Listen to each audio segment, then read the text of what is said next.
এই যে সামনে সোমবার দিন গত রাত্রিতে হলো সবে বারাত, ভাগ্য পরিবর্তনের রাত বলা হয়। সাব মানে রাত, বারাত মানে ভাগ্য। সবে বারাত ভাই আমার আরবিতে বলা হয় লাইলাতুল বারাত, বারাত মানে ভাগ্য আর লাইলাতুল মানে রাত, রাত ভাগ্যের রাত, ভাগ্য রজনী বলা হয়। হাদিসের মধ্যে এটা এসেছে।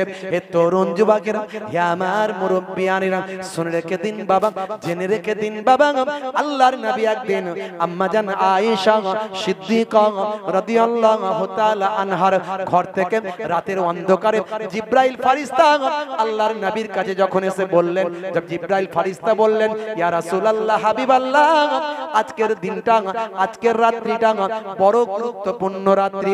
এই রাতে আপনার কোটি কোটি উম্মত উম্মতিদের গুনাহ আল্লাহ maaf করবেন, আপনি কি চান না?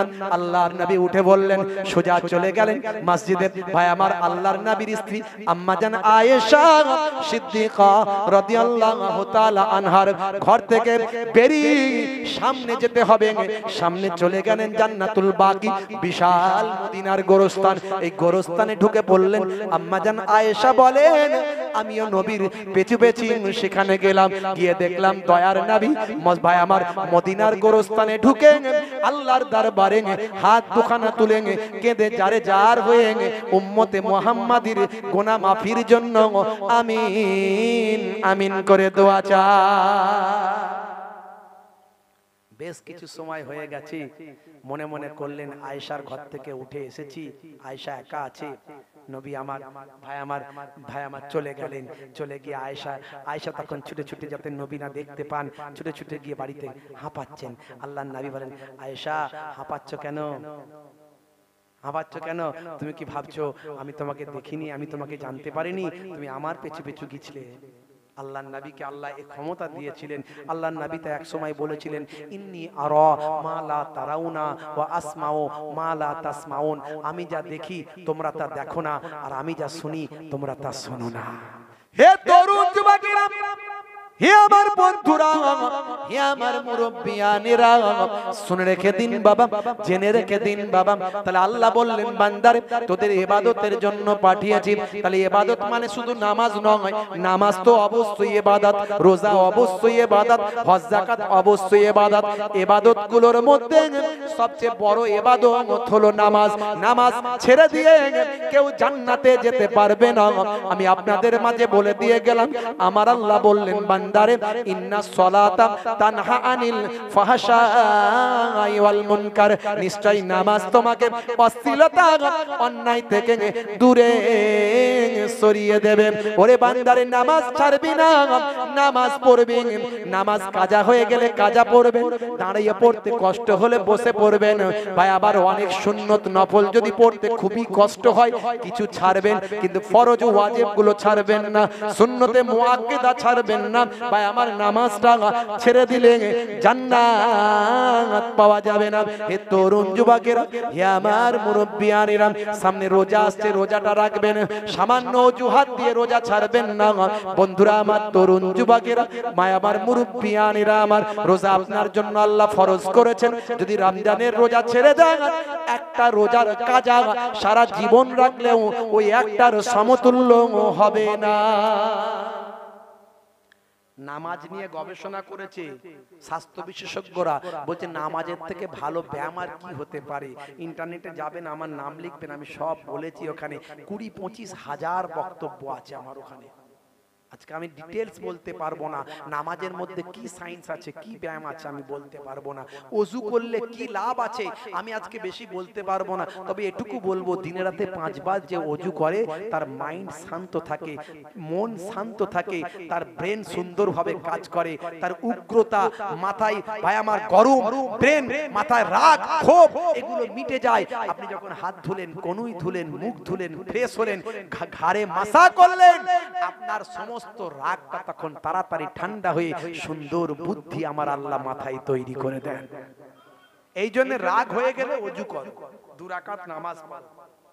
সাহাবারা তাই করতেন, ওলিয়া উলিয়ারা তাই করতেন। আপনি রাগ হয়ে গেলে, মুসলমানের ছেলে রাগ হয়ে গেলে কাটারি বের করে মেরেই ফেলবো আজকে। হে তরুণ যুবকেরা, হে আমার বন্ধুরা, হে আমার মুরব্বিয়ানেরা, শুনে রেখে দিন বাবা, জেনে রেখে দিন বাবা, আপনি যদি শান্তি চান, আল্লাহকে রাজি করে দেন।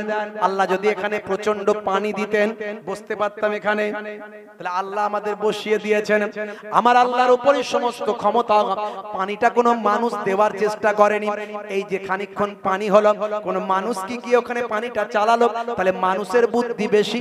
না না না, মানুষের বুদ্ধির উপরেও যার বুদ্ধি চলে তিনি হলেন আমার আল্লাহ। ওয়া কারু ওয়া মাকারাল্লাহু আল্লাহু খায়রুল মাকিরিন। আল্লাহ বলছেন তোমরা যে কৌশল করো, হে দুনিয়ার মানুষ, তোমরা যে কৌশল করো, মনে রাখবে তোমাদের কৌশল, তোমাদের চক্রান্ত, তোমাদের কৌশলের উপরে আমি আল্লাহ আমার সুকৌশল চলে। আমি তোমাদের কৌশলকে ভেস্তে দিতে পারি, আর আমি তোমাদের কৌশলকে বরবাদ করে দিতে পারি। ফেরাউন এসেছিল, চলে গেছে। নমরুদ এসেছিল, চলে গেছে। সাদ্দাত এসেছিল, চলে গেছে। ভাই আমার, দোস্ত আমার, ভাই আমার, এ বুশ এসেছিল, চলে গেছে। ডোনাল্ড ট্রাম্প এসেছিল, চলে গেছে। বারাক ওবামা এসেছিল, চলে গেছে। এ তরুণ যুবকেরা, হে আমার বন্ধুরা, কত বড় বড় মস্তান এসেছিল, চলে গেছে। আগামীতে যত মস্তান আসবে তারা চলে যাবে। কথা ঠিক না ভুল? গোর গোর সওয়াল, গোর গোর জবাব, সবাই কবরে গিয়ে মাটি হয়ে যাবে। মানুষ তাদের নাম নিশানা পৃথিবীর জমিন থেকে মুছে যাবে। তাই মানুষ মানুষের মতো হন। যার মধ্যে মান আছে আর হুঁশ আছে সেই তো মানুষ। যার মধ্যে মান আছে আর হুঁশ আছে সেই তো মানুষ। तुलसी जब जग में आए तू रोए जग हंसे, ऐसी करनी कर चलो तुम हंसो जग रोए। যখন জন্ম তুমি নিয়েছিলে ভবে, তুমি মাত্র কেঁদেছিলে, হেসেছিল সবে। এমন জীবন হবে করিতে গঠন, মরণে হাসিবে তুমি, কাঁদিবে ভুবন। মরলে আপনি যখন মারা যাবেন সবাই তখন কাঁদবে, আপনি হাসতে হাসতে চলে যাবেন। আর আপনি যখন পৃথিবীতে এসেছিলেন কাঁদতে কাঁদতে এসেছিলেন, সবাই তখন আনন্দ পেয়েছিল। আচ্ছা বলুন তো, বাচ্চা যখন জন্ম হয় কাঁদে কেন?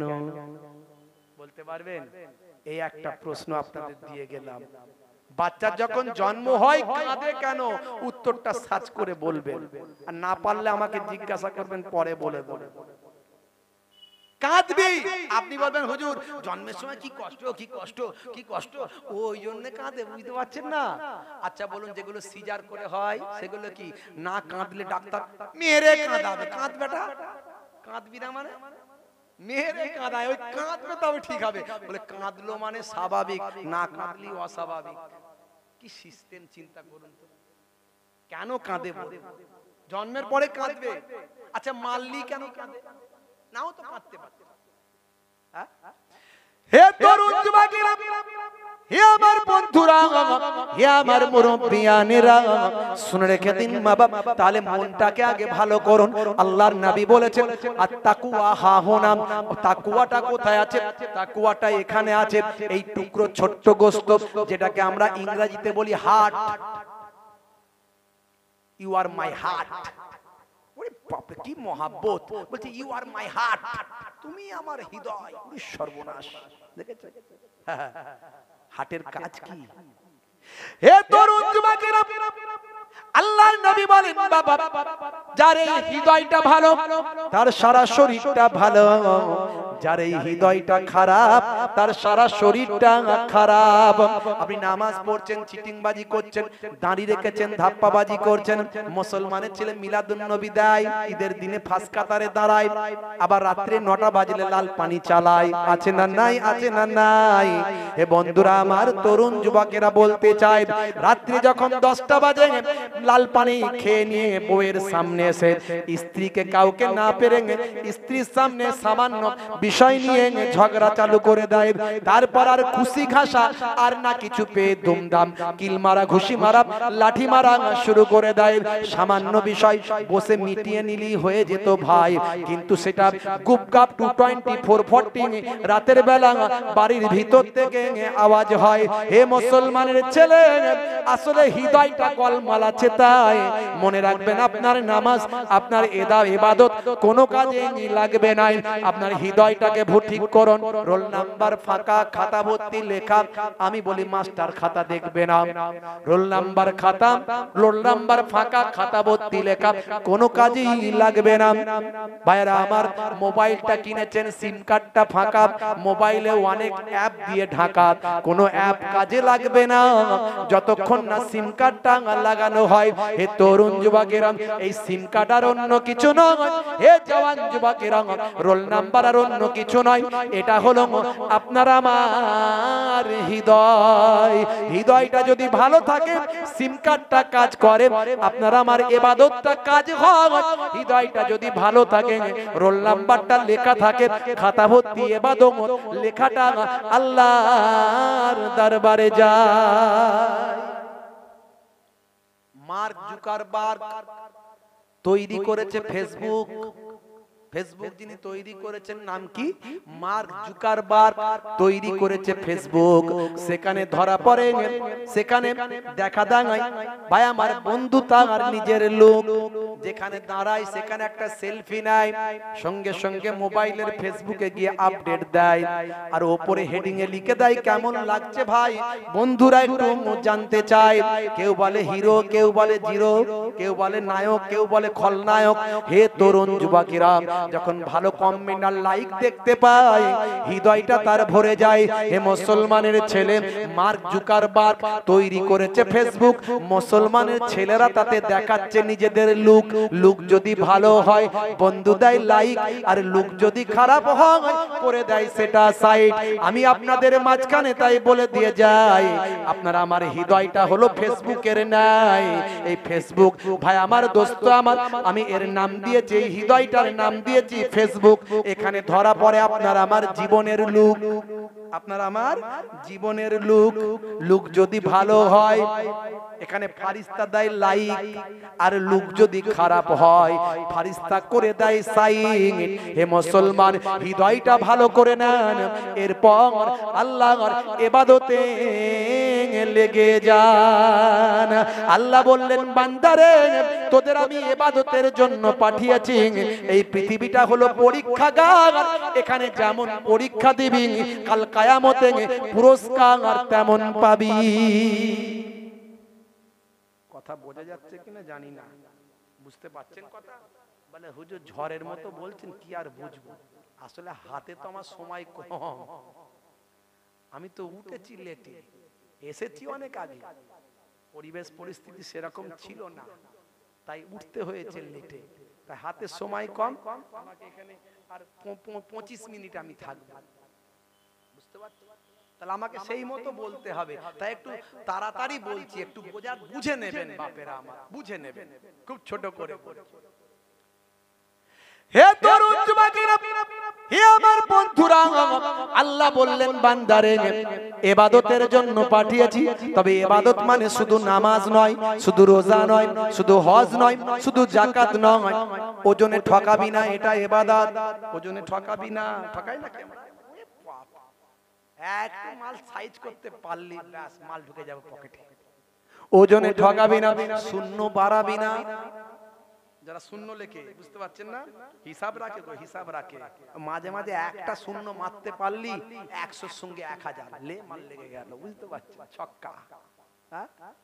যারা শূন্য বাড়ায়, শূন্য বাড়াবি না, ওজনে ঠকাবি না, চিটিংবাজি করবি না, আলটা ছেটে বাড়াবি না, মানুষের মনে কষ্ট দিবি না, ভাই ভাইয়ের উপর অত্যাচার করবি না, হিন্দুর উপর মুসলমানের উপর বাড়াবাড়ি খারাপ আচরণ করবি না, নারীদের সঙ্গে অসম্মান করবি না, মায়ের সঙ্গে খারাপ ব্যবহার করবি না, মাঝে মাঝে স্ত্রীর সঙ্গে ঘরটা ঝাড়ু দেবে, এটাও হলো ইবাদত, মাঝে মাঝে বাজারটা নিজে হাতে করে আনবে, এটা হলো ইবাদত, স্ত্রীর সঙ্গে প্রেমালাপ করবে, এটা হলো ইবাদত।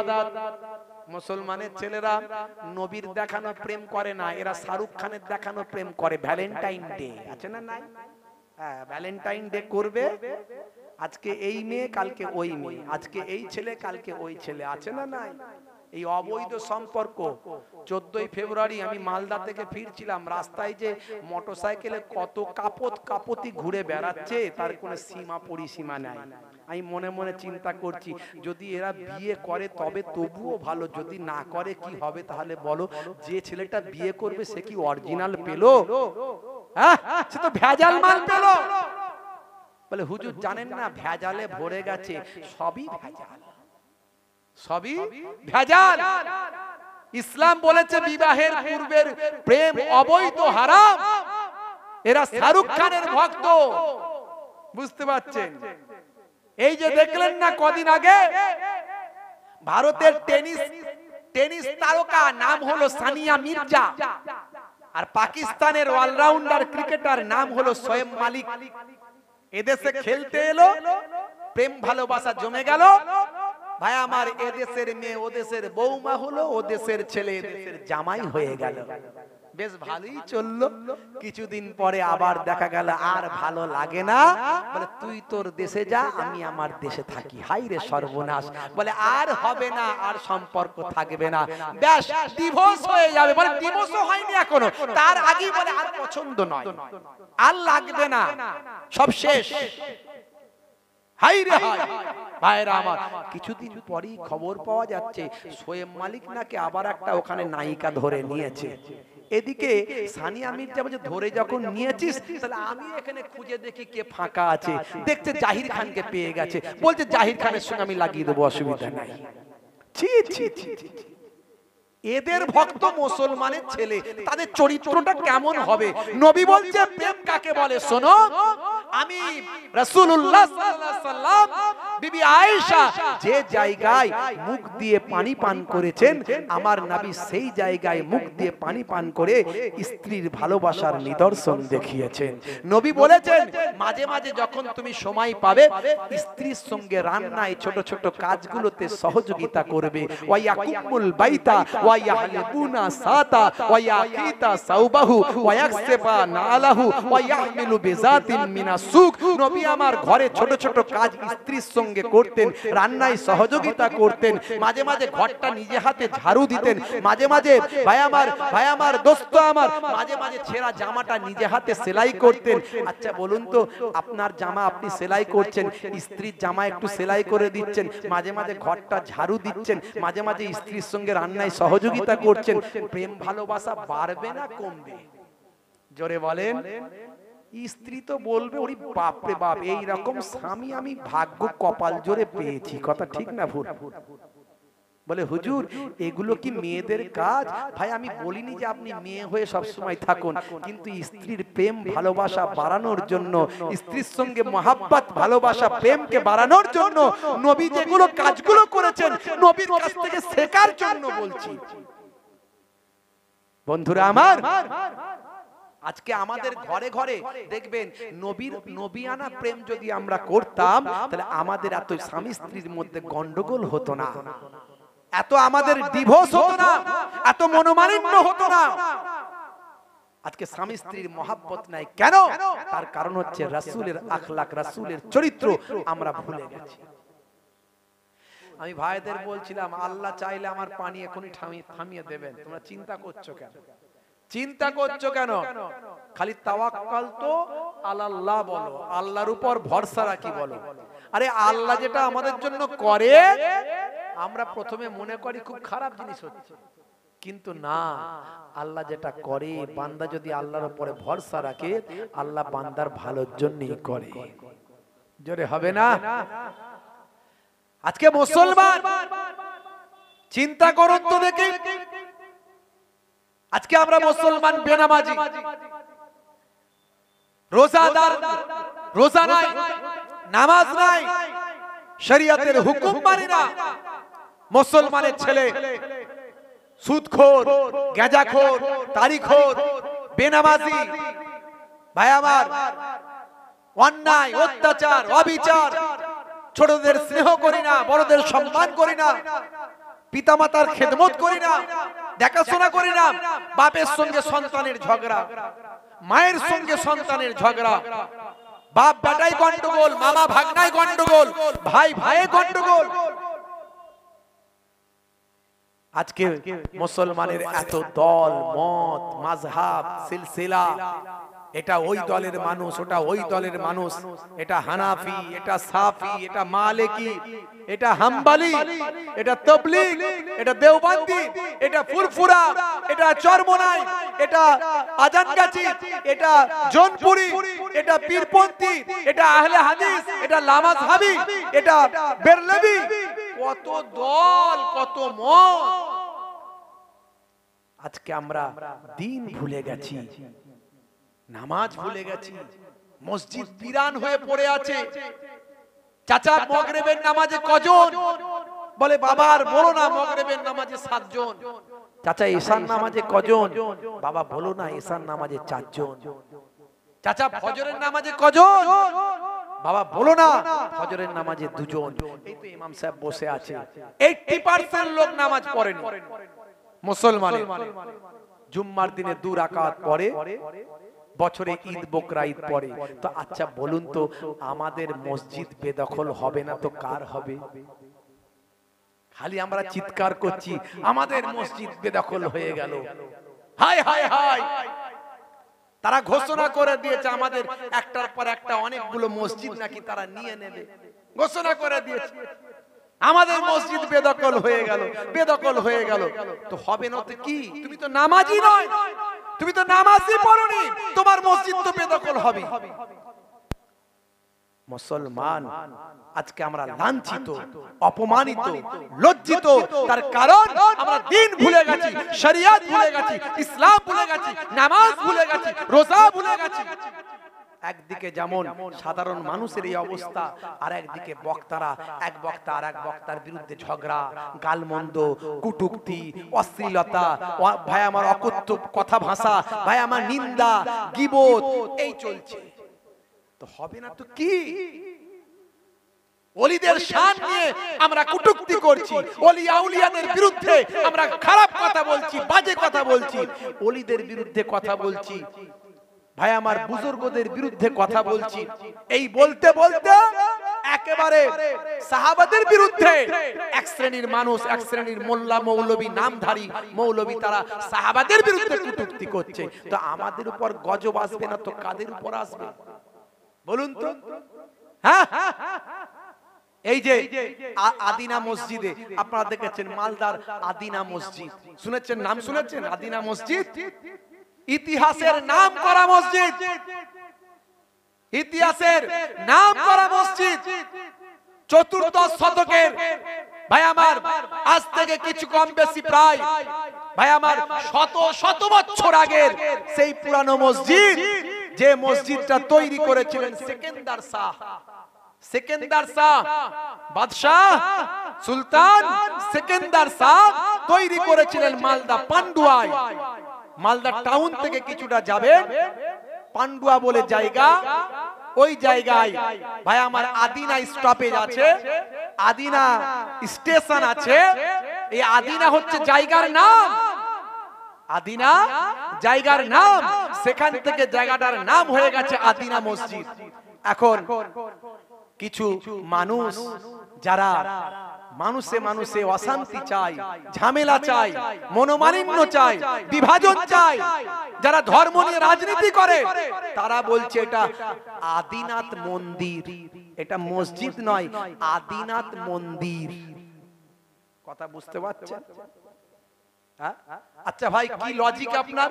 কেন আপনি এটা মন্দির বলে দাবি করছেন? এটা তো আজ থেকে প্রায় 700-800 বছর আগের একটা মসজিদ, পুরানো মসজিদ, এখন হেরিটেজ, এখন ওখানে নামাজও হয় না আর কোনো কিছু হয় না।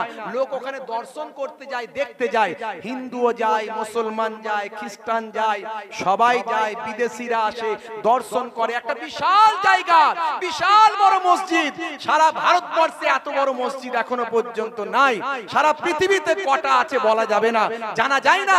সারা পৃথিবীতে কয়েকটা হয়তো এরকম বড় মসজিদ থাকতে পারে, যেটা লম্বাই হলো লম্বাই প্রায় 550 ফুট লম্বা, লম্বা, আর চওড়া প্রায় 350 ফুট চওড়া। কত বড় মসজিদ বুঝতে পারছেন? 550 ফুট মানে বুঝতে পারছেন। বলছে এটা নাকি মসজিদ নয়, এটা নাকি আদিনাথ মন্দির। ভাই মসজিদটার নাম আদিনা নয়, ওই জায়গার নামটা হলো আদিনা। প্রথম তো এটাই 1 নাম্বার ভুল। আদিনা স্টেশন আছে দেখবেন মালদায়, ওখানে আগে আদিনা স্টেশন ছিল, ওই জায়গাটার নাম আদিনা। তাহলে আদিনা জায়গার নাম বলে লোকে বলে আদিনা মসজিদ, তো আদিনাথ মন্দির কি করে হলো আমার মাথায় ঢোকে না। যুক্তি দিয়ে বুঝিয়ে দেন, প্রমাণ দিন, তথ্য দিন। যদি মুসলমানেরা কোন রাজা বাদশা যদি অন্যায় করে থাকে, আমরা নিশ্চয় অন্যায়কে অন্যায় বলবো, অন্যায়কে কখনো ন্যায় বলবো না। রাজা বাদশারা অন্যায় করতে পারেননি তা নয়, করতে পারেন, আবার করেছেন সে গ্যারান্টিও কেউ দিতে পারবো না যতক্ষণ না তথ্য প্রমাণ দিতে পারবো। কোর্ট চলে এভিডেন্সের ভিত্তিতে, আস্থা ভালোবাসায় কোর্ট চলবে না। বিচার হবে প্রমাণ দিয়ে। ভালোবাসায় এটা বিচার করে দিলাম, আস্থা দিয়ে এই রায় দিয়ে দিলাম, এটা কখনো হতে পারে না। বাবরি মসজিদের রায় আপনারা দেখবেন লেটেস্ট ভাই আমার যে ডকুমেন্টস পেশ করেছে কোর্টে, সেখানে আস্থার উপরে রায় দেওয়া হয়েছে। এটা তথ্য ইন্টারনেট থেকে সার্চ করে দেখুন, যদি ভুল বলে থাকি আমাকে বলবেন, শুধরে নেব। আমার উদ্দেশ্য কারো মনে আঘাত দেওয়া নয়। আমাকে লোকে বারবার জিজ্ঞাসা করছে, হুজুর একটু আদিনা মসজিদের ব্যাপারটা কি একটু বলবেন তো খুলে। এটা নিয়ে সমাজে বিরাট বিভ্রান্ত চলছে, সমাজের মধ্যে বিরাট হইচই চলছে। ইন্টারনেট খুললি আদিনা মসজিদ দেখা যাচ্ছে। আদিনা মসজিদে একজন বাবা সাহেব এসে, একজন মহারাজ না একজন ভাই আমার কে জানে একজন পূজারি, একজন মহারাজ এসে কি পুজো টুজো করে দিয়েছে। এই বিরাট হইচই চলছে। রাজা বাদশারা যদি অন্যায় করে থাকে, প্রমাণ যদি দিতে পারেন, মনে রাখবেন মুসলমানদের মসজিদ কারো জবরদখল জায়গায় হয় না। জোর করে ছিনিয়ে মেরে ধরে কারো জায়গায় জোর জবরদস্তি যদি মসজিদ করা হয়, সেটা যদি প্রমাণিত হয়, মুসলমানরা সেখানে নামাজ পড়লে নামাজ কবুল হবে না। তাহলে সেটা সরকারকে ভাঙতে হবে না। মুসলমানদের বললে, মুসলমানদের প্রমাণ দিয়ে দিলে মুসলমানরা নিজেরাই ভেঙে দেবে। কথা ঠিক না ভুল বলে? কথা ঠিক না ভুল? কারণ ওই মসজিদটা হয়ে যাবে জেরার মসজিদ, মসজিদের জেরা। ওই মসজিদটা আমাদের, ওই মসজিদটা আমাদের কোনো কাজে লাগে না।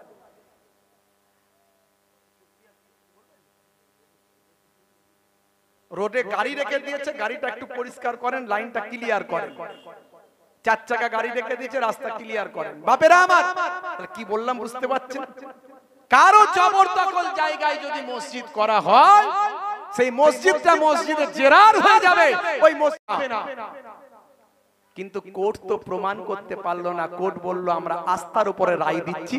আর যত রকম প্রত্নতত্ত্ববিদদের দিয়ে এই বাবরি মসজিদের তলায় খনন কার্য চালিয়ে যেটা পাওয়া গেছে, তার দ্বারাই প্রমাণ হয় না যে এটা মন্দির ভেঙে মসজিদ হয়েছে। প্রমাণ হয়নি। একটু তথ্য জানতে হবে বাবাজি। আমি কারো মনে দুঃখ দিতে আসি না। মুসলমান রাজা বাদশারা যে ভুল করেননি বা করতে পারেননি একথা আমি বলছি না, ভুল করতেই পারে। ভুল করলে নিশ্চয় আমরা সেটা মেনে নেব। আজকে আদিনা মসজিদে বলবে হুজুর এই আদিনা মসজিদে বেশ কিছু মূর্তি দেখতে পাওয়া যাচ্ছে। মূর্তি আমি অনেকবার আদিনা মসজিদে গেছি। আদিনা মসজিদে আমি অনেকবার গেছি। মালদায় প্রোগ্রামে গেলি আদিনা মসজিদে, ওখানে আল্লাহর ওলিদের রওজা আছে। আপনারা যাবেন, দেখবেন নূর কুতুবে আলম পান্ডুবি হুজুরের রওজা, মালদা পান্ডুয়ায়। বুঝতে পারছেন? জায়গাটার নাম হচ্ছে আদিনা। সেখান থেকে লোকে আদিনা মসজিদ বলে। আদিনা স্টেশন আছে ওখানে। বুঝতে পারছেন? বাপেরা আমার, তরুণ যুবকেরা আমার, মুরব্বিয়ানেরা আমার, বন্ধুরা আমার, বাদশাহ সেকেন্দার মসজিদটা তৈরি করেছিলেন যখন মালদা পান্ডুয়ায় তার রাজধানী ছিল। তার রাজধানী ছিল বিশাল মসজিদ। সেই মসজিদটা তৈরি করতে করতে করতে করতে তিনি মারা গিয়েছিলেন, ইন্তেকাল করেছিলেন। ইন্তেকাল করার পরে পুরোটাই কমপ্লিট হয়নি, মসজিদটা ইনকমপ্লিট রয়ে যায়। বুঝতে পারছেন?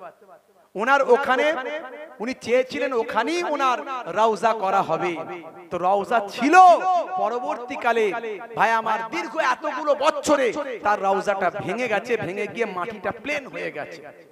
বড় দুঃখের সঙ্গে জানাই যে ইন্টারনেট সার্চ করলে পাওয়া যায়, বিভিন্ন ইতিহাস থেকে তথ্য প্রমাণ পাওয়া যায়, সেই জায়গাটাকে এখনো ঘিরে রাখা হয়নি, তার উপর দিয়ে লোকজন যাতায়াত করে, যেটা অত্যন্ত দুঃখজনক ব্যাপার। একটা মাজার আছে দেখবেন ওখানে গেলে, সেই মাজারটা একজন সেই জায়গায় একজন সাধক সাধনা করতেন, ইবাদত করতেন, আল্লাহওয়ালা মানুষ। তিনি মারা যাওয়ার পরে যেহেতু ওখানে নামাজ তো হয় না, ওটা হেরিটেজ জায়গা, ভাই আমার তখনও নামাজ হতো না, তাই ওইখানেই তার কবরটা করা হয়েছে মসজিদের ভিতরে।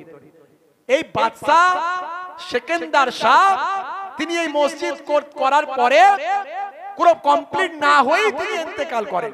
ইন্তেকালের পরে তার বংশধরেরা এই মসজিদটা দেখাশোনা করছিলেন। করতে করতে এমন সময় রাজা গণেশ বলে একজন রাজা ছিল, সেই রাজা কিন্তু এই জায়গাটা দখল করে নেয়।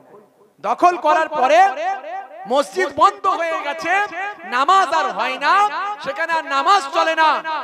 ইন্টারনেট থেকে লক্ষ্য করলে, ইন্টারনেট সার্চ করলে আপনি পাবেন, একটা ইতিহাস ঐতিহাসিকের ইতিহাস দেখলে হবে না, বারবার অন্যান্য অনেক ঐতিহাসিকদের ইতিহাসগুলো নিয়ে গবেষণা করলে আপনার ধারণা বদলে যাবে।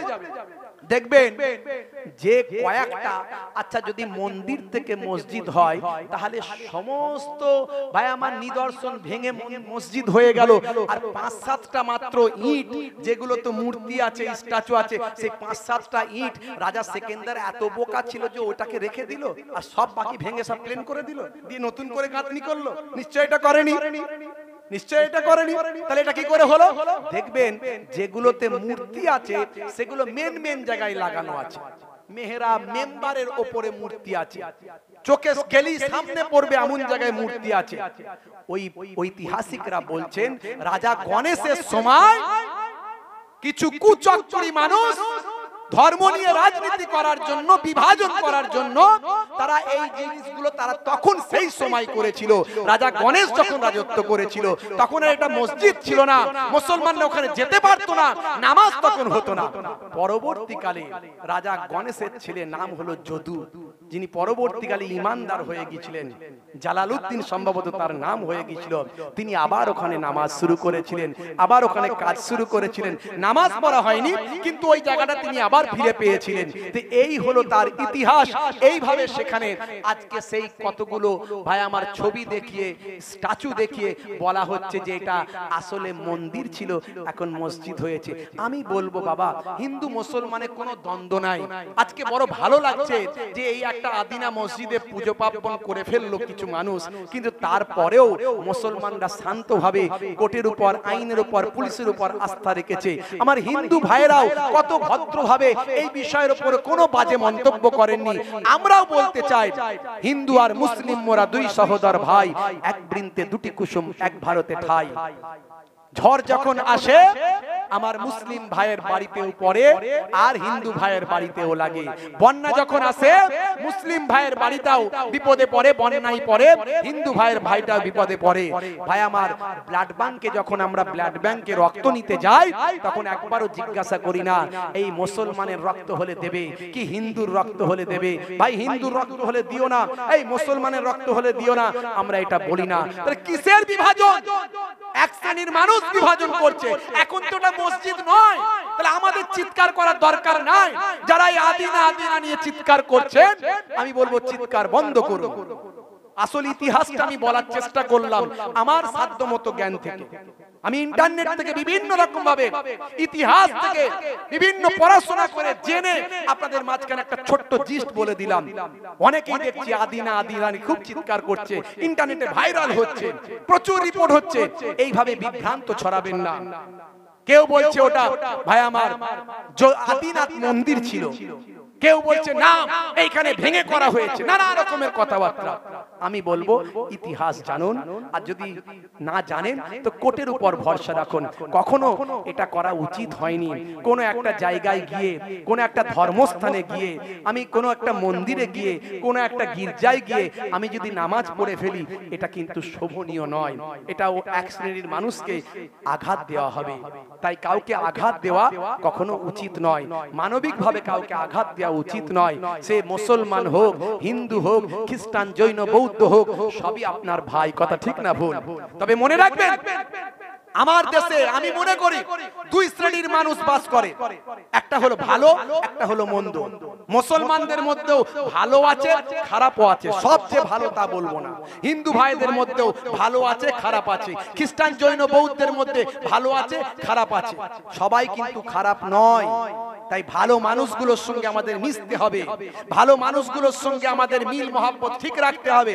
আর খারাপ মানুষদেরকে সৎ পথের আদেশ, অসৎ থেকে দূরে থাকার জন্য বলতে হবে। তবে মনে রাখবেন, কোন মানুষ অশান্তি চায় না। এক শ্রেণীর যারা ধর্ম নিয়ে কারবার করে, ধর্মের কারবার করে যারা অর্থ ইনকাম করে, যারা ধর্মকে সামনে রেখে রাজনীতি করে, তারাই কেবলমাত্র এই বিভাজন করে, অন্যায় করে নিজেদের স্বার্থে। আমাদের এগুলো থেকে দূরে থাকতে হবে। তাই আমি ভাঙাচোরা কবি তো একটু মাঝে মাঝে লিখি, আমি তাই এখানে লিখে ফেলেছি।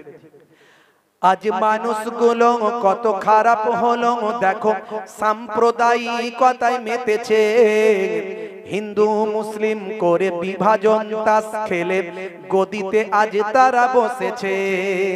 আজ মানুষগুলো কত খারাপ হলো, দেখো সাম্প্রদায়িকতায় মেতেছে। হিন্দু মুসলিম করে বিভাজন তাস খেলে গদিতে আজ তারা বসেছে। আজ ভোটের সময় এলে কখনো পুলওয়ামা করে, কখনো বা দাঙ্গা করেছে। আবার নতুন ভাবে আদিনা মসজিদ করে বিভাজনের ছক ওরা কষেছে। আজ ভোটের সময় এলে কখনো পুলওয়ামা করে, কখনো বা দাঙ্গা করেছে। আবার নতুন ভাবে আদিনা মসজিদ করে বিভাজনের ছক ওরা কষেছে। জেগে ওঠো যুব সমাজ, জেগে ওঠো প্রতিবাদে। জাগো জেগে ওঠো যুব সমাজ, জেগে ওঠো প্রতিবাদে। মানুষগুলো কত পথের ধারে, দেখো ক্ষুধার তাড়নায় মরে। মানুষগুলো কত পথের ধারে, দেখো ক্ষুধার তাড়নায় মরে। আজ মূল্য বৃদ্ধি বাড়ে, জিএসটি পকেট মারে, সবকিছু বিভাজনের আড়ালে। কথা ঠিক না ভুল বলেন? এই যে হিন্দু মুসলিম মন্দির মসজিদ, এই যে ঝগড়া ঝগড়ি চলছে, এই খাদ্য নিয়ে, পোশাক নিয়ে, ড্রেস নিয়ে, নারা নিয়ে, নারে তাকবীর, জয় শ্রীরাম। খাদ্য গরু গোস্ত খাবে না ছাগলের খাবে না ভেড়ার খাবে, এই সব নিয়ে, পোশাক নিয়ে, দাড়ি টুপি জুব্বা, আর এইদিকে ভাই আমার এই যে চলছে সব, বুঝতে পারছেন এই সব কিসের জন্য? এই যে ভাই আমার, কেউ মূল্য বৃদ্ধির কথা চিন্তা করছে না। মানুষ খেতে পাচ্ছে না, বেকারত্ব বেড়ে গেছে। শুধু টোটো আর টোটো, রাস্তায় বেরোয় শুধু টোটো আর টোটো। গ্রাজুয়েশন পাস করে টোটো চালাচ্ছে, মাস্টার ডিগ্রি করে, বিএড করে টোটো চালাচ্ছে। একজন খদ্দের পেলেই 10 টাকার জন্য 1 কিলোমিটার ছুটছে। কত কষ্ট করে দিন চালাচ্ছে, কিন্তু ধর্ম এমন মাথায় ঢুকিয়েছে, ও সব তাদের চিন্তা ভাবনা নাই। বুঝতে পারছেন? ভাই আমার, জিএসটি, আপনি বিস্কুট কিনবেন জিএসটি, সেখানে আপনার টাকা, মুড়ি কিনবেন সেখানে জিএসটি। এই রাজ্য সরকারকে দেবেন 2.5 টাকা আর কেন্দ্র সরকারকে দেবেন 2.5 টাকা। তা আপনি 20 টাকার মুড়ি কিনবেন, 25 টাকার মুড়ি কিনবেন, 30 টাকার মুড়ি কিনবেন, তাদের সেখানেও ট্যাক্স পড়ে যাচ্ছে। এ ব্যাপারে আমাদের কথা নাই। আমরা শুধু ধর্ম ধর্ম করে কি করে ভাই আমার, ধর্ম নিয়ে আমরা পড়েছি, ধর্ম যেন আমরা খেয়ে বেঁচে থাকি, এই হচ্ছে আমাদের অবস্থা। আজ মূল্য বৃদ্ধি বাড়ে, জিএসটি পকেট মারে, সবকিছু বিভাজনের আড়ালে।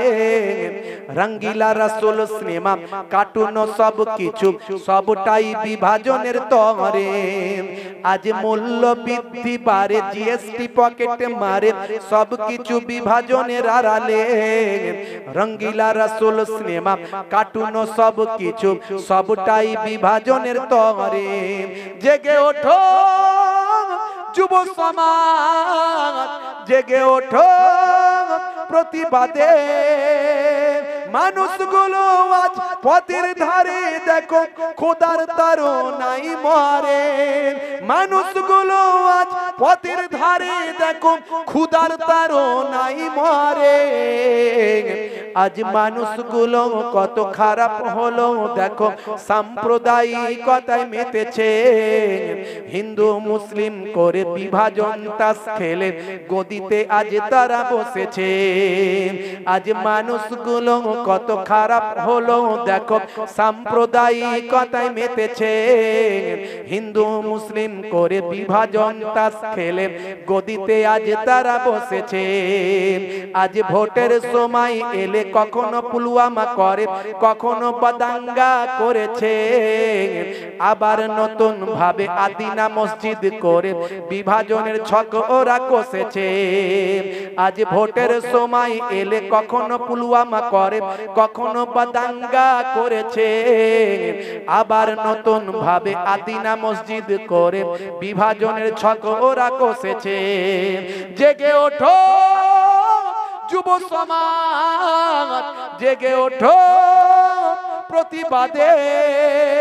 জাগো জেগে ওঠো যুব সমাজ, জেগে ওঠো প্রতিবাদে।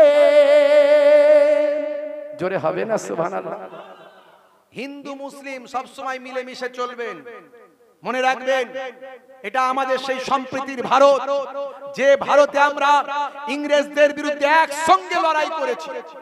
ইংরেজদেরকে তাড়ানোর জন্য একদিকে মাওলানা আবুল কালাম আজাদ আর একদিকে গান্ধীজি, অবদান অস্বীকার করা যাবে না। একদিকে বিনয় বাদল দীনেশ আর একদিকে তিতুমির আশফাকুল্লাহ মীর নিসার আলী আর ওই শের আলীদের অবদান ইতিহাস অস্বীকার করতে পারবে না। তবে কিছু কুচক্রী ঐতিহাসিক তারা ইতিহাস ভুলভাল রচনা করে মানুষের মধ্যে বিভাজন তৈরি করছে। আজকে দেখুন তো, করোনার সময় হিন্দু ভাইরা বিপদে পড়লে মুসলমানরা তার পাশে দাঁড়িয়েছে, মুসলমান বিপদে পড়লে হিন্দু ভাইরা পাশে দাঁড়িয়েছে। এটাই সম্প্রীতির বাংলা। এই বাংলার বুকে এক শ্রেণীর মানুষ সাম্প্রদায়িক দাঙ্গা লাগানোর চেষ্টা করছে। আমাদের সচেতন থাকতে হবে, সাবধান থাকতে হবে। তাই আমি অনুরোধ করব, প্রত্যেকটা মসজিদের সামনে সিসিটিভি ক্যামেরা লাগাবেন, মাদ্রাসার সামনে সিসিটিভি ক্যামেরা লাগাবেন। আর আমি হিন্দু ভাইদের কাছেও করজোরে আবেদন করব, কখনো কেউ গরুর গোশত মন্দিরের সামনে ফেলে দিয়ে দাঙ্গা লাগানোর চেষ্টা করতে পারে, তখন মানুষ মনে করতে পারে এটা কারা করেছে, কারা করেছে, নিশ্চয়ই চাচারা করেছে। তাই আমি সকলের কাছে অনুরোধ করব, আপনারাও আপনাদের মন্দিরগুলোর সামনে সিসি ক্যামেরা লাগান। দেখবেন আসল কুচক্রীরা ধরা পড়ে যাবে, কারা অপরাধ করছে, কারা আপনার আমার মধ্যে দ্বন্দ্ব লাগানোর চেষ্টা করছে। আজকে সারা ভারতবর্ষের দিকে তাকিয়ে দেখুন, মানুষের মধ্যে সন্দেহ, মানুষের মধ্যে ভয়, মানুষের মধ্যে ক্ষোভ, মানুষের মধ্যে ভীতি, মানুষের মধ্যে দুঃখ, মানুষের মধ্যে দুর্দশা। আজকে সোনার ভারত, সোনার বাংলায় মানুষ আজকে খুব কষ্টের মধ্যে দিন যাপন করছে। আমাদের সচেতন হতে হবে, মানুষকে সাবধান করতে হবে। আমি কিন্তু কারো নাম উল্লেখ করে বলিনি, শুধু সচেতনতার উদ্দেশ্যে আমি কয়েকটা কথা প্রথমেই বললাম। তারপর একটু ভাই আমার দিনের আলোচনা করে আপনাদের খেদমত থেকে বিদায় নেব। একবার মহাব্বতের সঙ্গে দরুদ শরীফ আল্লাহুম্মা সাল্লি আলা